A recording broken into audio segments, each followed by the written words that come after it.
İyi günler arkadaşlar, kanalımıza hoş geldiniz. Bu videoda Hande Erçel'in bugün geldiği noktadan ve etkisinden bahsedeceğiz. Hande Erçel yıllar içinde yalnızca başarılı bir oyuncu değil, aynı zamanda güçlü bir marka haline geldi. Birçok moda ve kozmetik markasıyla çalıştı ve uluslararası kampanyalarda yer aldı. Bugün o Türkiye'nin en çok konuşulan ve en çok takip edilen oyuncularından biri. Güzelliği, oyunculuğu ve ekran karizması sayesinde geniş bir hayran kitlesine sahip.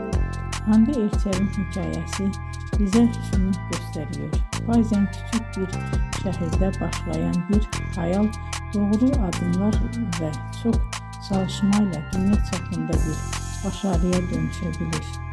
Bugünkü videomuzun sonuna geldik. İzlediğiniz için teşekkür ederim. Kanalı takip etmeyi unutmayın ve bir sonraki videoda görüşmek üzere. Hoşça kalın.